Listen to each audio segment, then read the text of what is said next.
Buenas tardes a todos y bienvenidos al foro titulado Desafíos y oportunidades en la educación del futuro, un enfoque integral.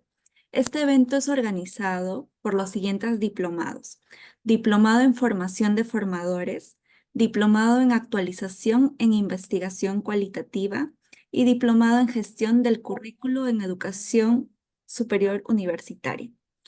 El día de hoy contamos con un panel de expertos destacados que compartirán sus conocimientos y experiencia en este campo apasionante. Permítame presentar a nuestros ponentes. En primer lugar, el magíster Danilo de la Cruz Ramírez. Tiene una maestría en gestión educacional, didáctica de la lectura y escritura y docencia en educación superior e investigación. Becario del Programa de Formación de Formadores para Zonas Andinas desarrollado en el Estado de Israel. También contamos con la magíster Perla Juliana Niquén Miranda. Es psicóloga con experiencia en la formación académica personal, social y profesional del estudiante universitario, desde la acción tutorial y docente. Cuenta con una maestría en educación con mención en docencia e investigación en educación superior de la Universidad Peruana Cayetano Heredia. Y por último, contamos con la presencia de la doctora Olga Teodora Bardales Mendoza. Es doctora en Antropología de la Pontificia Universidad Católica del Perú, magíster en Educación Superior con mención en Investigación y Didáctica en Educación Superior y diplomada de posgrado en Salud del Adolescente y licencia en Psicología por la Universidad Peruana Cayetano Heredia. Estamos seguros de que este foro será una oportunidad invaluable para conocer más sobre los desafíos y oportunidades en la educación del futuro. Ahora, sin más preámbulos, comenzamos con la presentación de nuestros expertos. Empezamos con el magíster Danilo.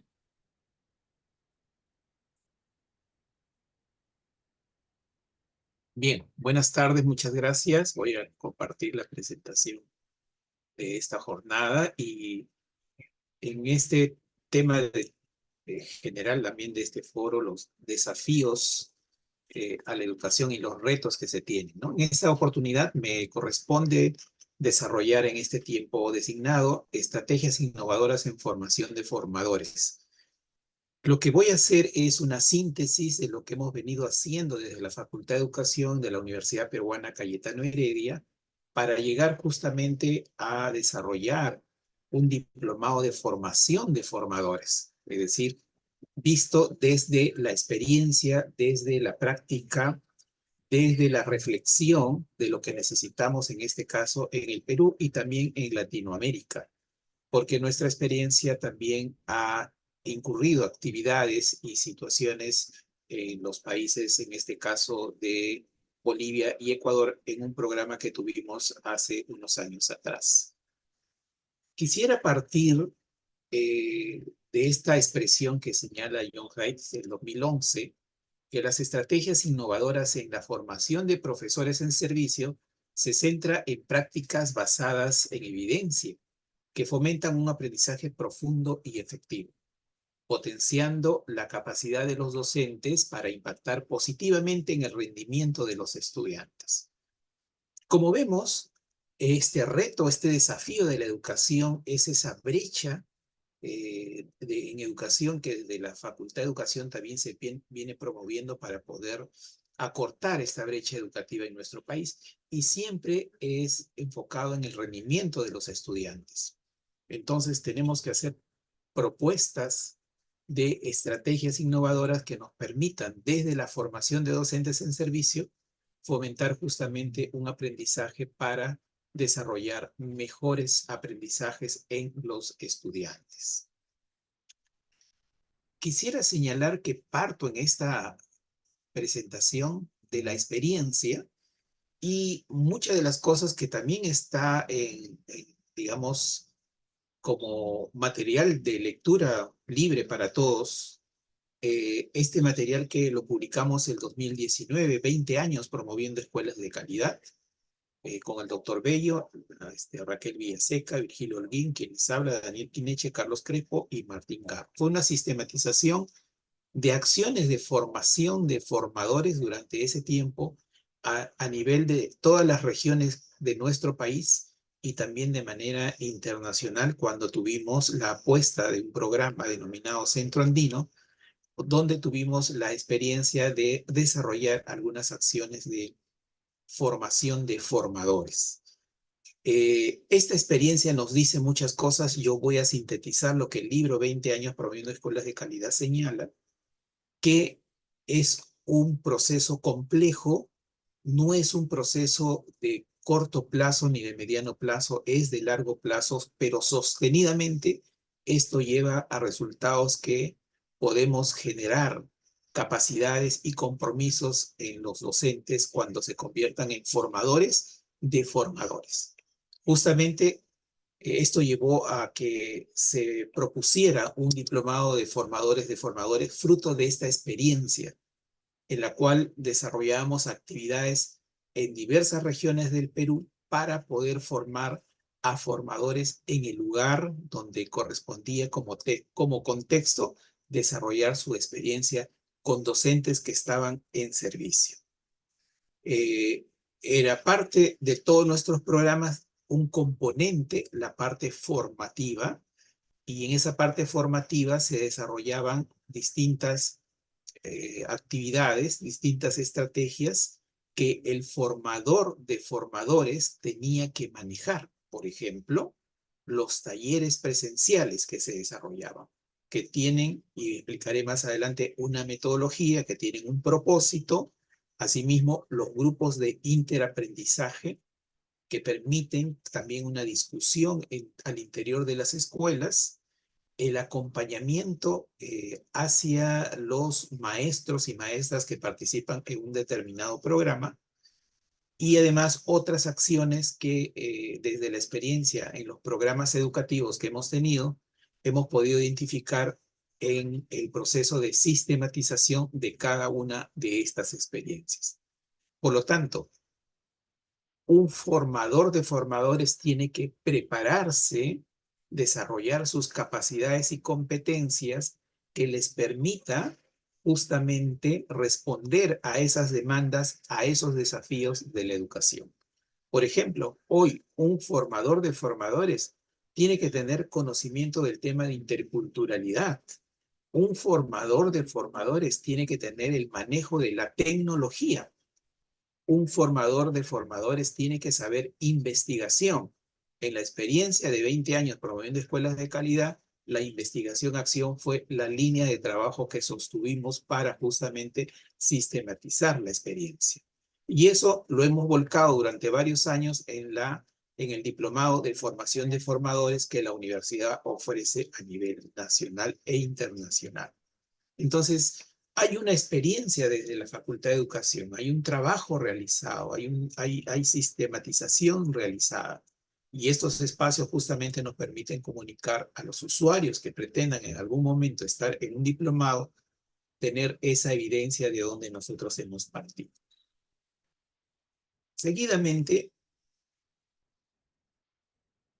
hay investigaciones y pude recopilar algunas de ellas, tanto de Argentina, Colombia y el caso de Perú, donde las estrategias de acompañamiento docente, por ejemplo, en el contexto de la formación continua, tienen un efecto muy potente, un impacto en los docentes. En el caso de Argentina, los hallazgos muestran que el apoyo continuo y la retroalimentación de los asesores, es decir, de los formadores, son fundamentales para la implementación efectiva de innovaciones pedagógicas. Recuerden, decía, formar a docentes en actividad es un proceso no tan sencillo, pero que le requiere formación de quienes forman a esos docentes. Por lo tanto, realizar una retroalimentación, registrar información de una sesión de clase, interactuar con los docentes, interactuar en el aula con los estudiantes, es un proceso que debe estar preparados. Y desde la Universidad Peruana Cayetano Heredia tenemos un diplomado de formación de formadores que cumple justamente esos elementos para poder formarlos también.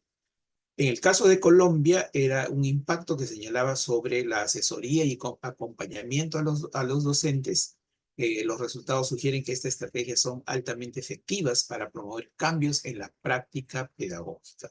Y lógicamente, como señalamos anteriormente, en los aprendizajes de los estudiantes. Pero no es solamente con un proceso corto, sino un proceso de mayor plazo. Hablamos de un año en algunos casos, de 2 años en otros casos, de acompañar a los docentes, de formarlos a los docentes para que puedan implementar algunas acciones y tener mucha apertura para poder resolver situaciones pedagógicas en el aula. Y asimismo, en el caso de Perú, hay una investigación de Castillo, la influencia también que señala el impacto de estas estrategias de asesoría y acompañamiento, por ejemplo, revelan que estas estrategias facilitan la implementación de nuevas prácticas. Y muchas de estas han sido, de estas buenas prácticas, el FONDEP, en el caso de Perú, han recibido estas presentaciones de buenas prácticas de docentes justamente como producto de los resultados de este acompañamiento, de estas estrategias innovadoras que se han presentado en estos últimos años para los concursos del FONDE. Brevemente quiero señalar las 3 estrategias más potentes que llamamos innovadoras, que va dependiendo cómo cada año uno lo puede ir fortaleciendo. Depende del contexto, depende de la situación. Muy distinto es trabajar con maestros en contextos rurales, por ejemplo, donde hay que tener algunos aspectos a considerar en ese proceso formativo, en zonas urbanas, con docentes de educación primaria, con docentes de educación secundaria, con docentes de educación inicial o también con docentes de básica, especial y técnico-productiva. Son distintos grupos de docentes donde el programa que intervenga tiene que tener esas consideraciones. Pero en fin, en común, digamos, estos talleres permiten que los docentes adquieran esas bases conceptuales que muchas veces desde su proceso formativo como profesionales han variado, se han sofisticado, se han innovado e incluso hay cosas que ya han quedado de lado en su proceso formativo y hoy tienen que actualizarse y revisar nuevas formas, nuevos conceptos, nuevas ideas, por el caso en la evaluación formativa, en la planificación curricular, en la tutoría con los estudiantes. Y en estos talleres justamente se discute sobre ese aspecto a trabajar. Pero también tenemos los grupos de interaprendizaje, que es una estrategia formativa donde hay la discusión ante una situación que pueda surgir de carácter pedagógico en la institución y los profesores buscan discutir, buscan llegar a un resultado que les permita reflexionar sobre su práctica, pero al interior de esa escuela. Eso tiene una metodología, claro, tiene un tiempo determinado también, tiene unos materiales también, tiene un proceso de reflexión también. Eso se va a ir adaptando de acuerdo al programa que se desarrolle, de acuerdo al contexto donde se ubique ese programa a desarrollar, de acuerdo al número de escuelas, al tipo de escuelas y también, como decíamos en algún momento, al compromiso que tengan los docentes. Y eso es algo que desde la Universidad Peruana Cayetano Heredia y de su diplomado de formación de formadores se toma en cuenta para justamente compartir estas experiencias y a la luz de la evidencia de las investigaciones, fortalecerlas, mejorarlas, proponer, digamos, algunas otras acciones que permitan que los grupos de interaprendizaje, así como los talleres, puedan fortalecer las capacidades y competencias de los profesores.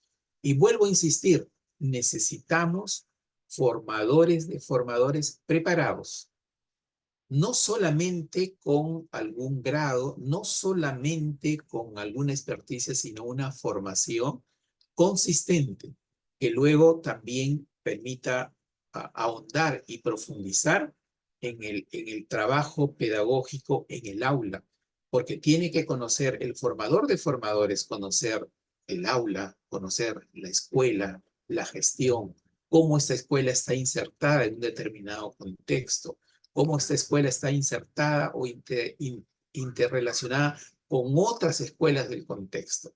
porque la estrategia de formación continua de maestros seguramente va a tener una ubicación, una contextualización, y muchas veces esto no ocurre, y entonces terminamos en un proceso formativo donde se han desarrollado acciones, pero no ha habido esos resultados, ¿no? Y por el tiempo decíamos, esta otra estrategia innovadora que hay que seguirla innovando, que hay que seguirla mejorando, es el acompañamiento y asesoría en el aula. Esta estrategia consiste en las visitas al aula al docente, un determinado tiempo, coordinado, programado, de compromisos y sobre todo para acompañarlo y asesorarlo en la práctica misma. Aquí se utiliza una determinada metodología para recoger información y de discusión reflexiva sobre la práctica, para tomar decisiones de cambio y para fortalecer las capacidades de los maestros y de las maestras involucrados en un determinado programa a desarrollar o en desarrollo. Entonces, sí es cierto, es un reto, es un desafío a la educación hoy formar a maestros en servicio, porque han llegado muchas cosas. Ya se señala desde UNESCO, cuando se pregunta la educación en el mundo, ¿qué es lo que hay que seguir? ¿Qué es lo que hay que continuar haciendo en la escuela, por ejemplo? ¿Qué es lo que hay que dejar de hacer que ya no tiene sentido? ¿Y qué es lo que hay que inventar y crear que no está? Que no está y que se necesita, por ejemplo. El formador de formadores tiene que estar preparado para ello, ¿no? Y si quisiéramos profundizar también en eso, es el tema de la actitud y de la responsabilidad del formador de formadores, de que conoce su rol, de que conoce los propósitos y los objetivos de un determinado programa, tiene que ser consciente también que está en una gran responsabilidad, que mucho depende fortalecer esas capacidades de los maestros a su cargo para que esos niños que el maestro tiene puedan mejorar también sus aprendizajes. Como, como estamos en este espacio, quiero llegar a algunas conclusiones, digamos, conclusiones que nos permita luego también justamente seguir reflexionando, seguir haciendo un análisis de esta temática, de estos desafíos, en el caso de la formación de formadores que nos lleva en esta presentación. La mejora del desempeño docente. Necesitamos en el país una mejora del desempeño docente. No basta con la formación universitaria porque los cambios, como ustedes saben, en el mundo son permanentes. Hoy día los profesores estamos retados con el tema de la inteligencia artificial. ¿Qué hacemos? ¿Será la práctica la misma? Tendremos que estar al tanto de lo que los estudiantes respondan también a través del uso de la inteligencia artificial. Por ello es que las estrategias innovadoras nos permiten a los docentes adquirir nuevas habilidades y conocimientos que se traducen en una enseñanza más efectiva. Por lo tanto, la integración de metodologías, el uso de tecnologías emergentes contribuye a tener una práctica pedagógica más dinámica y adaptada a las necesidades de los estudiantes. En el caso de Perú, a los distintos escenarios que tenemos. Entonces, esa mejora del desempeño docente cae en la responsabilidad del formador de formadores, quien tiene que estar preparado para ese proceso, quien tiene que vivenciar esos procesos porque tiene un compromiso de mejorar el desempeño docente para que esos niños que tiene a su cargo ese docente puedan ser más efectivos en adquirir sus aprendizajes. El formador de formadores tiene que también adaptarse a los cambios educativos y buscar justamente con el docente a su cargo, con el grupo de docentes a su cargo, desarrollar estrategias innovadoras que faciliten la adaptación a las rápidas transformaciones del entorno educativo. No esperar que, digamos, qué me va a indicar el Ministerio de Educación que haga para la programación, cuando en las normas están establecidas que el docente tiene esa libertad, como por ejemplo en el marco del buen desempeño docente. tiene mucha libertad para investigar, para innovar, para desarrollar propuestas y no esperar que tenga que decirles o una normatividad orientadora específica, sino que el profesor, como un profesional, tiene que tomar decisiones. Es el profesional de ese área que tiene que tomar decisiones. Y aquí el formador de formadores tiene una gran responsabilidad de ayudar al docente en la implementación en su formación de las nuevas tecnologías, de los cambios curriculares, de profundizar en los enfoques pedagógicos contemporáneos, por ejemplo, asegurando que los educadores a su cargo permanezcan actualizados y relevantes en sus prácticas. Y finalmente, dos conclusiones más, que el fomento del desarrollo profesional autónomo. El formador de formadores que se va a preparar también en nuestro diplomado de formación de formadores, tiene que asumir que estas estrategias innovadoras que él va a tomar en cuenta oriente a un aprendizaje autónomo del docente y a la autoevaluación entre los docentes.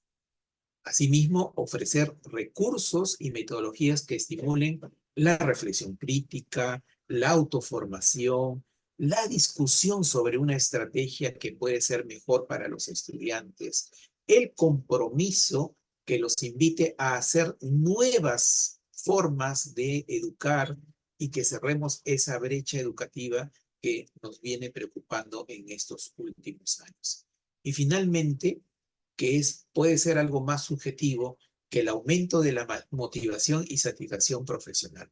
Un formador de formadores tiene que ser un motivador, tiene que respaldar ese desarrollo emocional también de sus profesores en servicio a su cargo. Por lo tanto, tiene que plantear estrategias innovadoras que revitalicen el interés y la motivación de los docentes para hacer para que se sientan su carrera más atractiva, más relevante y que sean consecuentes también con el trabajo y el compromiso que los docentes tienen. No es posible que muchos docentes, por ciertos motivos, no se incorporen a programas que, por ejemplo, el Ministerio de Educación brinda y que podrían estar desarrollando esas acciones. Pero ahí también hay una oportunidad, hay un compromiso del formador de formadores de ir estableciendo ese enlace con los profesores, de irlos convenciendo sobre su compromiso y que esto contribuya a una mayor satisfacción en el trabajo, reduciendo, por ejemplo, el agotamiento profesional o promoviendo un ambiente educativo más positivo y productivo. Y termino señalando que los desafíos y los retos a la educación, que el futuro siempre está cada vez más cerca, es que tengamos profesionales formados para ejercer un rol. En este caso, formación de formadores a través, por ejemplo, de nuestro diplomado, donde se fortalecerán para desarrollar competencias, para motivar a los docentes a su cargo y sobre todo para innovar una práctica de la formación continua de docentes en servicio. Muchas gracias.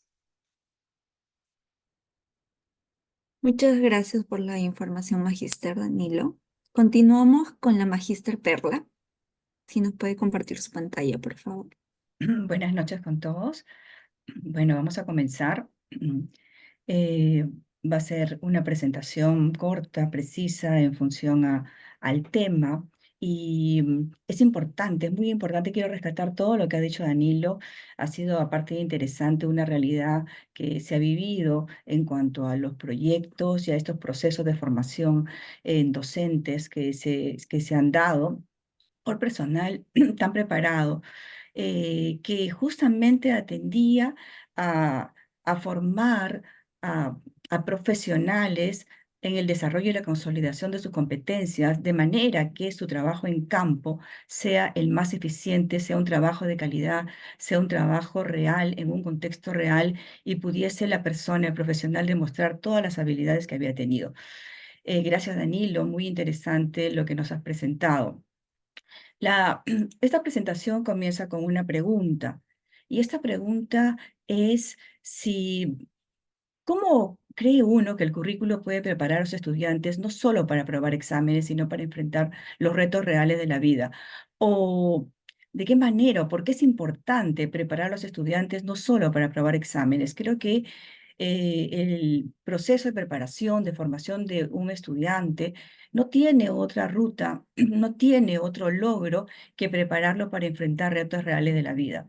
Si el estudiante no es preparado para enfrentar retos reales de la vida y se le prepara para el aprendizaje de contenidos, ¿cómo entonces se sitúa con competencia en un mercado laboral, en cualquier organización que le va a exigir determinadas competencias, determinadas habilidades, conocimientos desarrollados y que tiene que demostrar en un determinado contexto?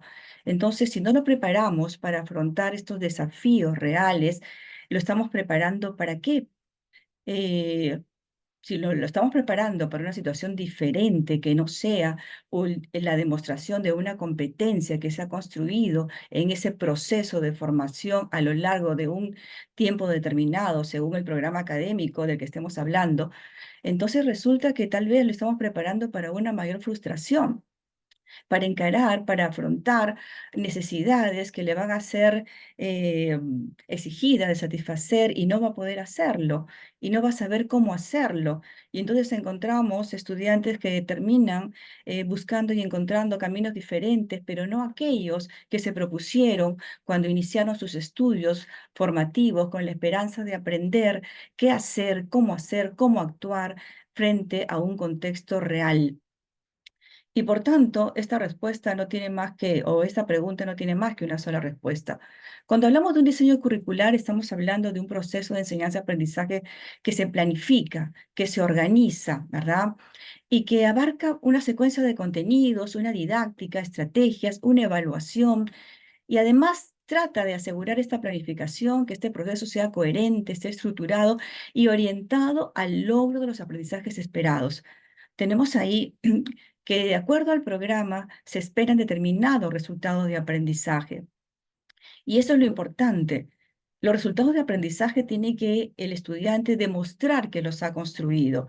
Si hablamos, por ejemplo, de un diseño curricular basado en competencias, estamos dirigiéndonos al hecho de desarrollar los conocimientos y habilidades y la evaluación de competencias se pueda demostrar en un desempeño claro, ¿no? De acuerdo a la formación que el estudiante ha tenido. Y hay que tener mucho cuidado porque la evaluación es un proceso donde uno tiende a repetir la misma forma de hacer, de desempeñarse, de evaluar que ha aprendido. La evaluación es un aspecto que uno lo tiene que tratar con mucho compromiso, en el sentido que tiene que aprender a cuestionarse uno mismo. Creo yo que uno de los aspectos que más repite un profesional que hace docencia es la misma evaluación que ha vivido, que ha experimentado cuando ha sido un estudiante. Romper estos patrones adquiridos, identificar estas teorías implícitas que ha ido construyendo como verdades, no es fácil. Implica un compromiso con el estudio, un compromiso con la autoevaluación, un compromiso y un esfuerzo adicional por conocer, emplear y hacer la evaluación misma una competencia que uno mismo va desarrollando en el proceso de cambio, transformación, de mejora profesional. Entonces entendemos que este diseño curricular basado en competencias implica evaluar, pero evaluar un desempeño. Los estudiantes buscan, valoran aquellos docentes que son justos en su evaluación y, por tanto, que son justos en evaluar competencias por medio de instrumentos que les permitan tener determinados logros que puedan ser evidenciables. Los beneficios entonces del diseño curricular basado en competencias son muchos. En principio, hay un enfoque en lo que los estudiantes pueden hacer con lo que aprenden. Es diferente una tarea de repetición, de reproducción, a una tarea que implica una construcción. La tarea que implica una construcción va a retar al estudiante al quehacer, al hacer, al desempeñarse. Por ejemplo, el proyecto, un emprendimiento, ¿no? Que pueda trabajar de manera colaborativa con un grupo. El estudiante cuando inicia un emprendimiento, tiene que evaluar diferentes aspectos, diferentes áreas. Tiene que aprender a identificar necesidades, tiene que aprender a identificar cómo satisfacer esas necesidades, cuáles son las mejores estrategias, cuáles son los beneficios que va a obtener, cuál es el público objetivo a quien va a atender. Entonces, hay un aspecto que ya lo está formando. No podemos esperar que todas las competencias, como vamos a hablar más adelante, que se plantean en el perfil de egreso, sean aprendidas solamente porque están escritas. Estas competencias tienen que formarse, tienen que construirse en un proceso permanente en el que los docentes necesitamos planificar, diseñar este proceso de enseñanza-aprendizaje para que nos permita o le permita tener al estudiante los beneficios que espera lograr. Otro beneficio del diseño curricular basado en competencias es el desarrollo integral. No solamente estamos hablando de esas competencias específicas, sino del equilibrio que pretendemos lograr con las competencias genéricas como las específicas.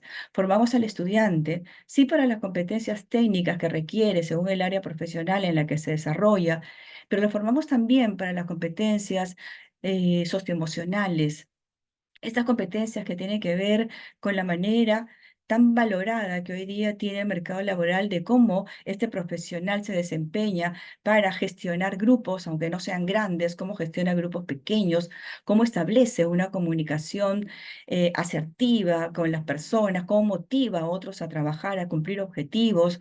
Entonces, el desarrollo integral implica que se les forma para una carrera con estas competencias que tienen que ver con su conocimiento, el conocimiento técnico en un área específica, pero también se les forma como persona de manera que haya un equilibrio claro en el ser humano, ser profesional.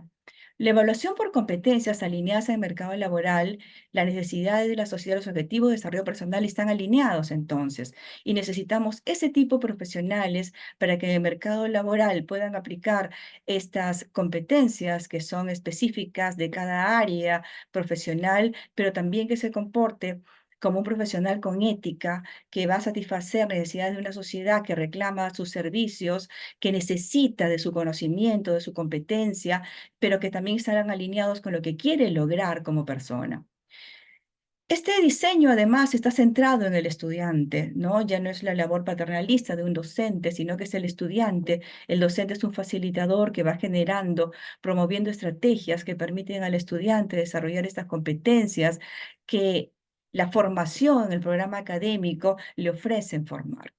Además, es un diseño flexible que puede cambiar y ajustarse a las necesidades también cambiantes del mercado laboral. Hoy en día, como también lo decía Danilo, la inteligencia artificial nos reta, nos demanda conocimientos, aprendizaje, y entonces, y las necesidades son cambiantes. Así que la adaptación a este tipo de cambios también es importante y tiene que verse reflejado explícitamente en ese diseño curricular, así como la autonomía.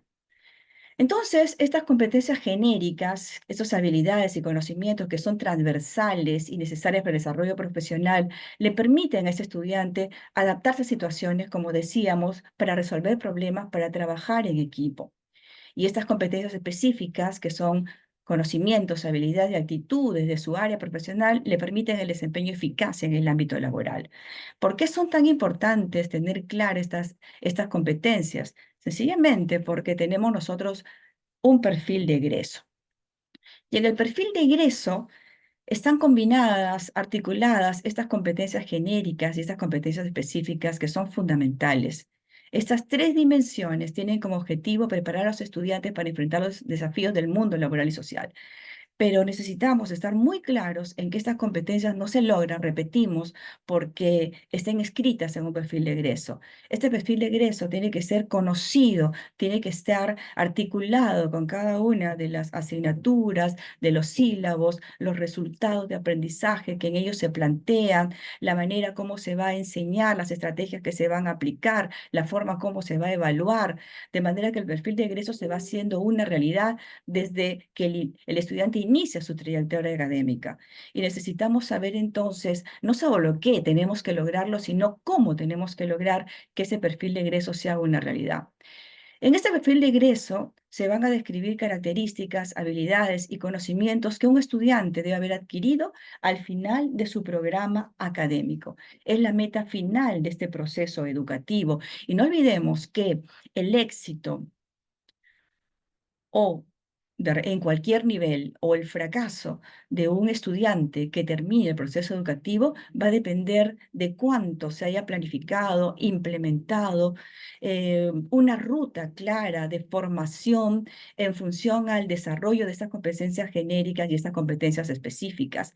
Y que ese diseño curricular que implique estrategias y formas de evaluar que realmente nos permitan abordar una evaluación clara, una medición clara de esas competencias miradas en el desempeño del estudiante durante ese proceso son fundamentales. Si no lo hacemos así, repetimos, y nos centramos en los contenidos, el fracaso es inminente y necesitamos profesionales. Imaginen ustedes la frustración que puede sentir un profesional que termina dedicándose a cualquier otra área y no a aquella que espera de acuerdo a los resultados de aprendizaje del programa académico, de la carrera profesional en la que se encuentre. Y por tanto es un compromiso y estamos hablando de calidad educativa, de ética, cuando los docentes trabajamos y planificamos de acuerdo a esta ruta que nos permite llegar a un perfil de egreso que se va construyendo en un proceso. Un proceso que tiene que motivar a los estudiantes en su propio desarrollo de manera autónoma, llevándolo al autoaprendizaje, al continuo compromiso con su propia forma de aprender. Y por tanto, esta evaluación del progreso requiere una evaluación formativa y las evaluaciones formativas pues implican, como decíamos, los proyectos, los portafolios, la autoevaluación, la coevaluación, son fundamentales. Muchas veces a la autoevaluación y la coevaluación no se le da la importancia que tienen. La coevaluación implica saber cómo me mira, cuál es la imagen, la percepción y ayuda mucho al estudiante a cuestionar su propio desempeño e ir generando la idea clara de que requiere hacer cambios oportunos y mejoras. Y la autoevaluación, hablamos del pensamiento crítico en todas las asignaturas, pero no de un pensamiento crítico aplicado, dirigido a la persona, que aprende a cuestionar sus creencias, que aprende a cuestionar aquello que acepta como verdades y que muchas veces por no pensar en profundidad, por no reflexionar sobre ellas, termina manteniéndolas y por lo tanto llevándolas en este proceso de formación sin hacer cambios ni transformaciones ni mejoras y a un campo profesional en que vuelve a repetirlas. Entonces decimos, ¿por qué focalizar en lo que los estudiantes pueden hacer con lo que aprenden? Porque las demandas del mercado laboral así lo van a exigir, porque la sociedad está necesitando a estos profesionales, porque este profesional necesita también desarrollarse personalmente y estar satisfecho con lo que hace, satisfaciendo necesidades sociales además. ¿Y cuáles son las ventajas que tiene? Lo que necesitamos todos, preparación para el mundo real, ¿no? Lo que nos hablaba Danilo, esta formación, preparación de profesionales para el mundo real, para satisfacer necesidades que realmente existen en las personas que van a requerir nuestros servicios, estudiantes comprometidos con su aprendizaje, ajustar el currículo a nuevas demandas sociales y tecnológicas. Y dice ahí, algo que a mí me pareció muy importante, Fred De Vito, dice, si la vida no te desafía, no te cambia. Y yo creo que esa es una gran verdad. La vida tiene que desafiarnos para que cambiemos. ¿Cuántos de nosotros no hemos cambiado cuando se nos desafía? Entonces las tareas de construcción, las tareas que se planifican, las estrategias que se implementan, tienen que desafiar al estudiante para que cambie, para que se cuestione, para que avance, para que desarrolle y participe de su propio proceso formativo. Bien, entonces eso es lo que quería compartir con ustedes. Muchas gracias por la atención. Gracias.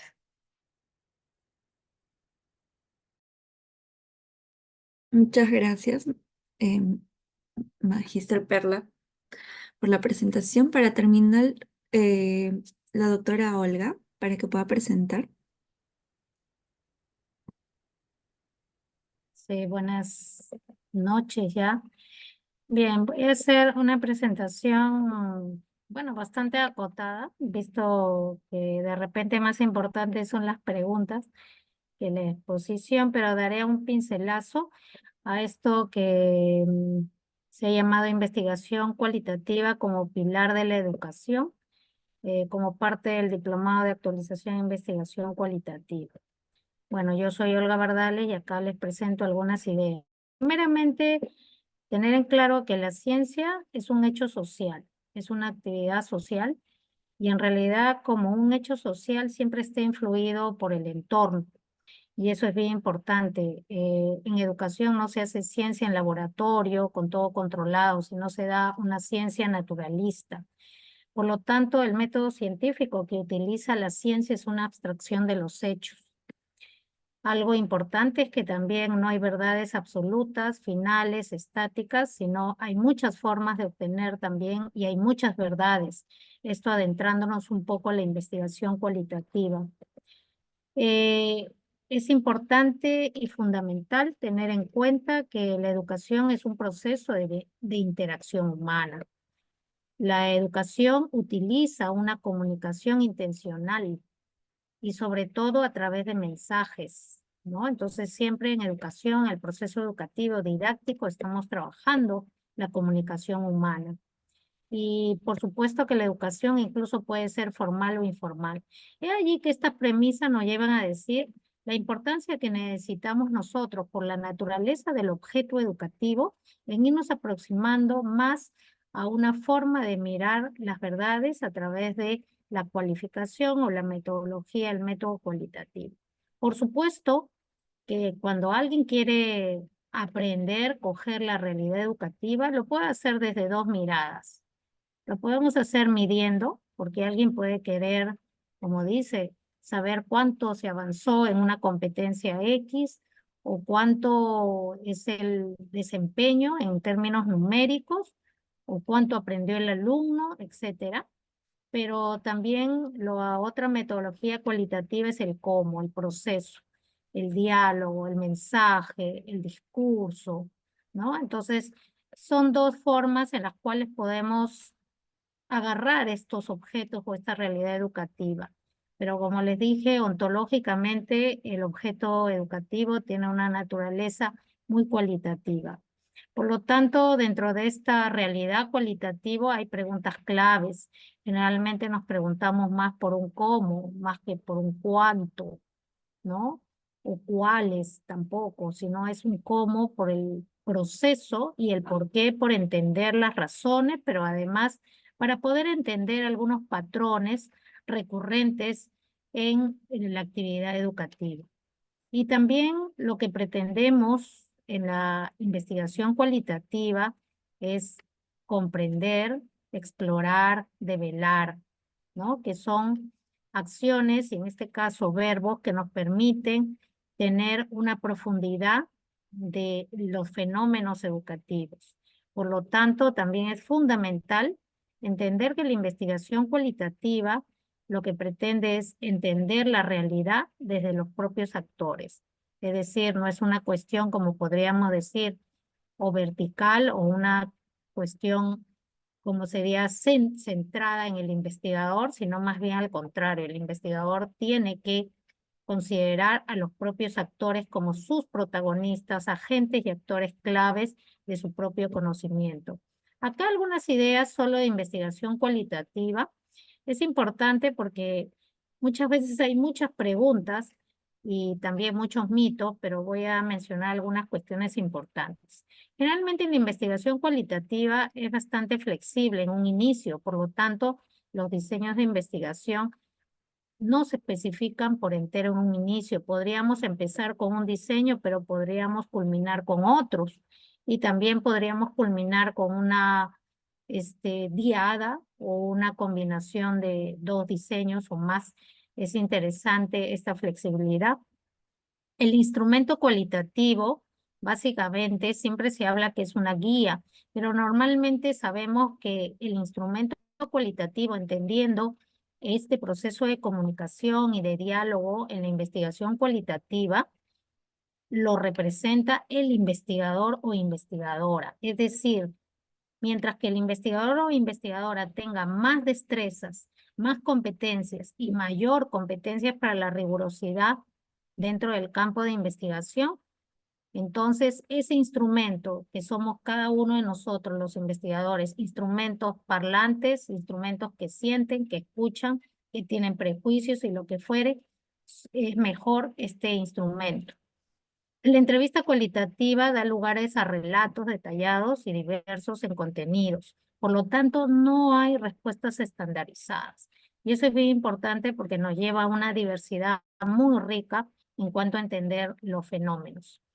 Y finalmente, esta lámina que también nos habla de términos, ya hemos hablado de validez de instrumento, en realidad la validez del instrumento lo da el investigador, pero hay otro término que también muchas veces se importa de la investigación cuantitativa, que es la representatividad. La representatividad en lo cualitativo está relacionada al concepto de saturación del conocimiento, que seguramente es un concepto que muchos lo han escuchado, pero que pocos lo entienden, ¿no?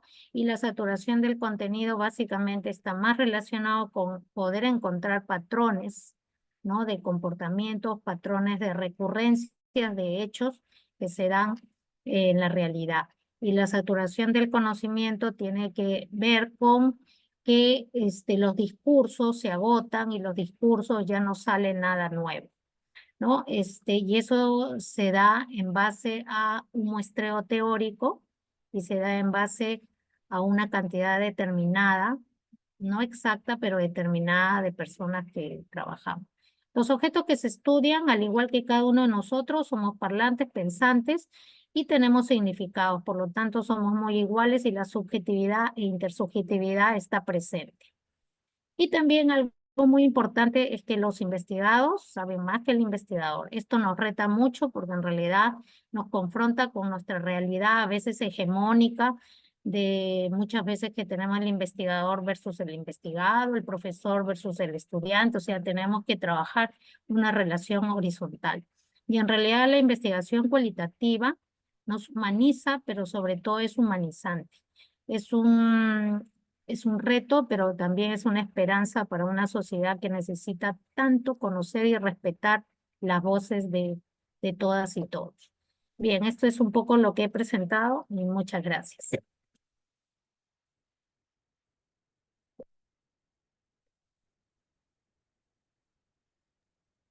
Muchas gracias, doctora Bardales. Milagros, para ver la parte comercial, por favor.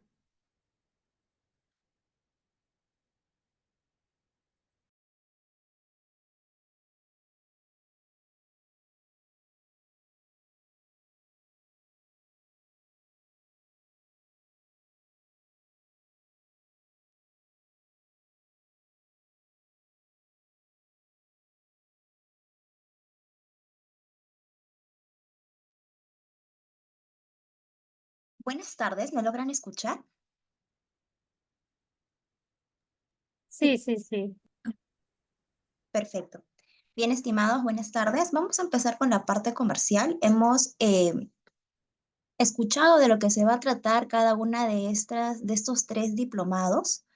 Vamos a ver cuál es el objetivo y qué es lo que estaría aprendiendo, las capacidades cada participante que puede ingresar de estos diplomados. Bien, vamos a primero ver el diplomado de formación de formadores. En este diplomado van a ser capaces de poder diseñar programas innovadores, asimismo como resolver situaciones en diferentes contextos, ya sean socioculturales, correcto, que promuevan el cambio y la innovación en la práctica pedagógica. En el diplomado en gestión del currículo en educación superior universitaria, van a ser capaces de reformular o adecuar los programas de estudio y las prácticas de enseñanza desde un enfoque por competencias. Bien, asimismo en el diplomado de actualización en investigación cualitativa, podrán ser capaces de desarrollar competencias investigativas para el diseño y ejecución de procesos de investigación cualitativa que de hecho sean relevantes en diferentes ámbitos y aplicación de este contexto educativo. Bien, ahora vamos a ver un poquito el tema de las inscripciones, la admisión, publicación de resultados de cada uno de estos diplomados. Como podrán ver en pantalla, cada diplomado tiene fechas distintas de inscripciones. El diplomado en formación de formadores, las inscripciones estarán abiertas hasta el día miércoles 11 de septiembre. El diplomado en gestión de currículum hasta el martes 24 de septiembre.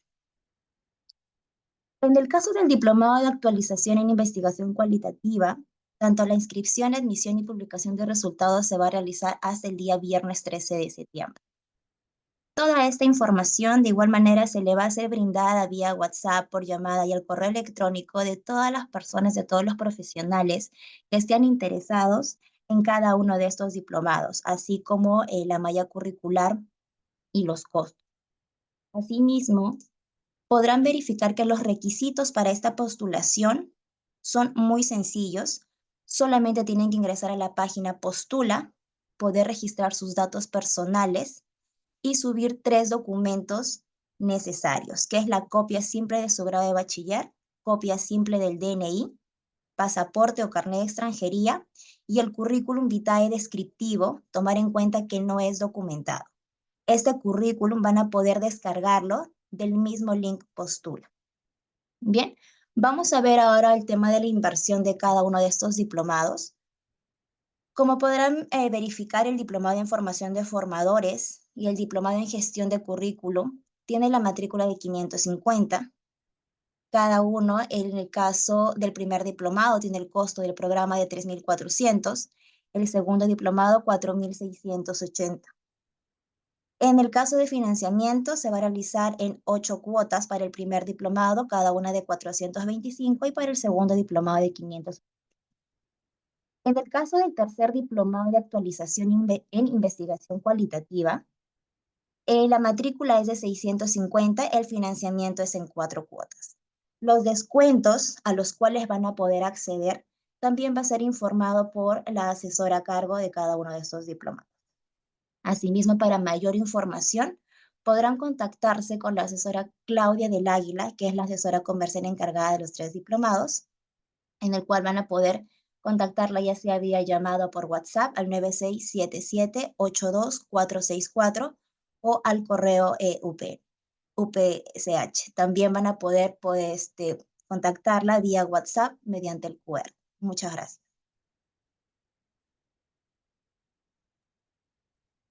Muchas gracias, Milagros. Bueno, si alguno tiene alguna duda, puede escribirlo por el chat para que nuestros ponentes la puedan responder.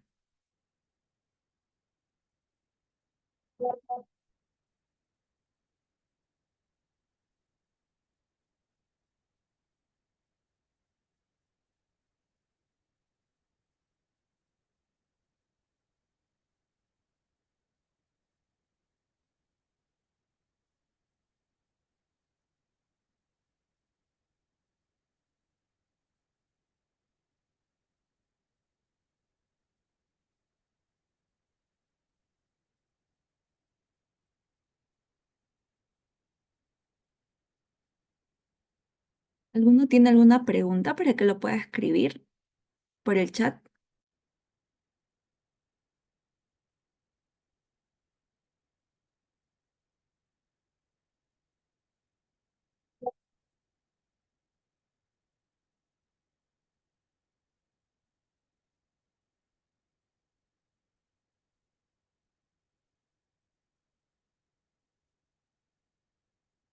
Bueno, por acá Ronald nos dice excelente, gracias por la información.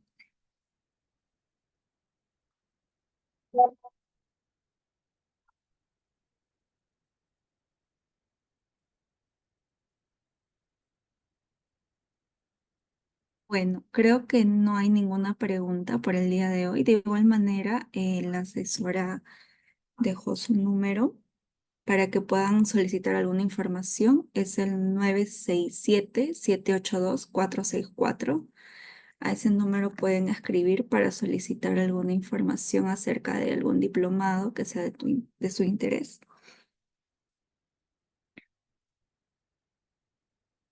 Bueno, aquí Cristian nos comenta que las actuales universidades, ¿por qué no tienen el currículo por competencias? ¿Alguno desea responder esa pregunta? Bueno, el currículo por competencias requiere capacitación. capacitación de los docentes, formación en cómo planificar el proceso de enseñanza-aprendizaje para justamente implementar una enseñanza que practique un trabajo y una forma de evaluar por competencias para lograr los desempeños que se pretenden de acuerdo a los resultados de aprendizaje que se esperan obtener. Entonces, cuando no hay esa capacitación, resulta que es muy difícil o es imposible aplicar un currículo basado en las competencias. Entonces, continuamos enseñando de la manera como hemos aprendido, repitiendo las mismas formas de evaluación, que si ustedes hacen una evaluación en el contexto tal vez en el que están, muchos continúan repitiendo porque romper esos esquemas, esos patrones aprendidos de toda la vida implica cuestionamiento, autoevaluación, preparación, capacitación. Muchas gracias. Aquí Patricia nos pregunta si el diplomado está dirigido solo para docentes de educación primaria y secundaria.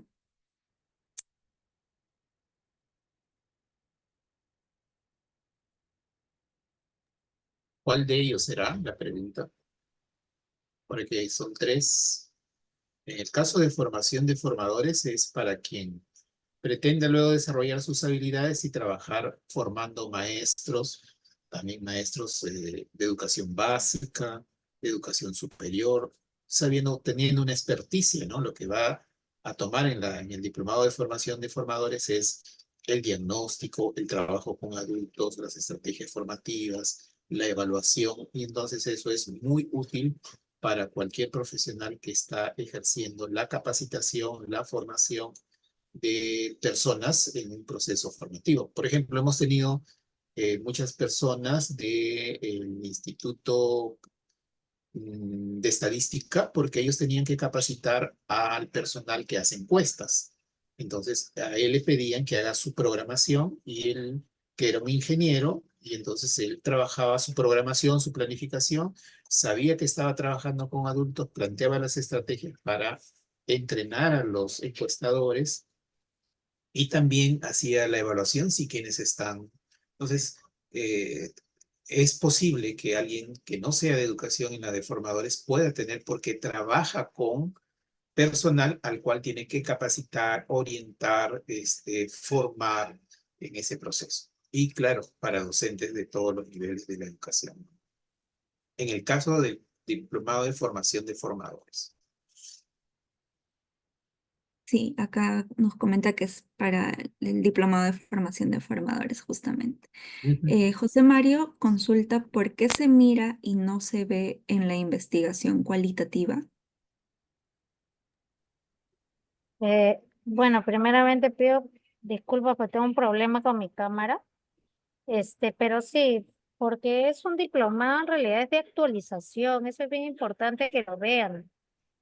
No es un Ujú. diplomado, como en los demás, es un diplomado de actualización, así que tiene sus propias características de acuerdo a las normas de la universidad. Y eso es bien importante que lo revisen y lo vean bien antes de poder matricularse, porque ya hemos visto anteriormente que también algunos decían que les faltaban horas, pero en realidad no es que les falte horas, sino que es un diplomado de actualización. Por eso así se pone el nombre. Gracias. Bueno, Juan Diego pregunta por qué el diplomado de investigación cualitativa tiene menos de 24 créditos. Eso es lo que he respondido, porque es un diplomado de actualización. Bueno, Ok, ¿alguna pregunta más que tengan por ahí?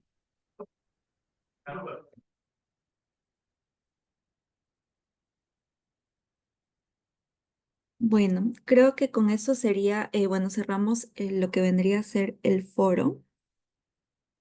No sé si tienen algunas palabras alguno de los ponentes para poder culminar con el foro. Sí, yo creo que los desafíos están y para enfrentar desafíos hay que estar preparados. Si no estamos preparados, los desafíos nos van a abordar. Y una manera es formarse, y en este caso, en la mejor universidad del país, la Universidad Peruana Cayetano Heredia. Quedan todos invitados a inscribirse, a difundir lo que queremos, lo que hemos visto, porque partimos también de la evidencia, de la experiencia que es importante para el desarrollo profesional de todas las personas que quisieran seguir avanzando en su carrera. Muchas gracias, buenas noches. Muchas gracias a todos los asistentes. De igual manera se les estará enviando la información por correo electrónico. Muchas gracias a todos. Buenas noches.